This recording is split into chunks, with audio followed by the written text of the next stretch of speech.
Hivi ndivyo unaweza kutumia simu yako kama skana bila kuwa na mashine kubwa ya skana.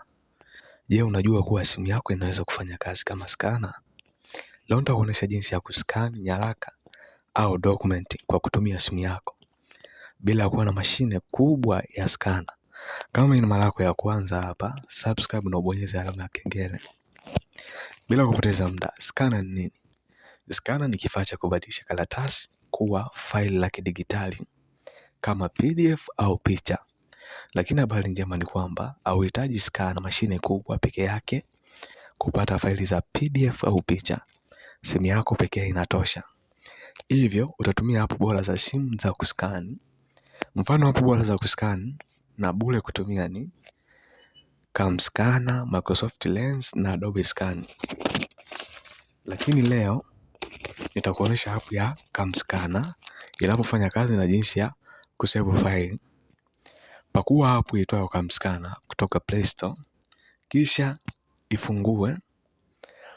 Baada ya kufungua, bonyeza alama ya kamera iliyopo chini ya simu yako, kisha lengesha kamera yako vizuri kuelekea form au document unayoscan. Baada ya kuscan, kisha kubali kama umemaliza kwa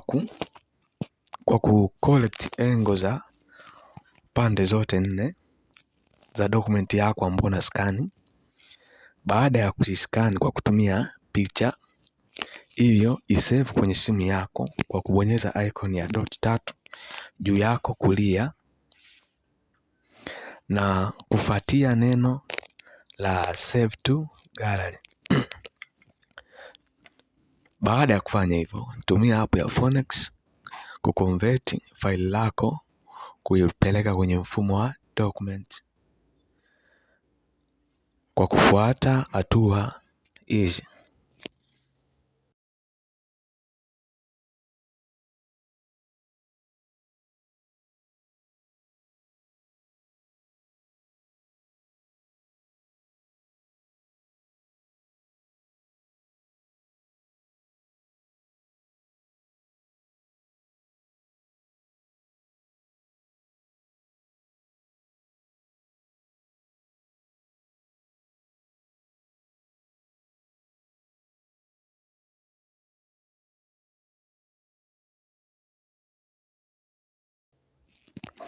Sasa umejua jinsi ya kutumia simu kama skana. Kama video hii imekusaidia, like, comment, subscribe. Pia tuandikie comment ni app ipi ambayo wewe unatumia. Asante.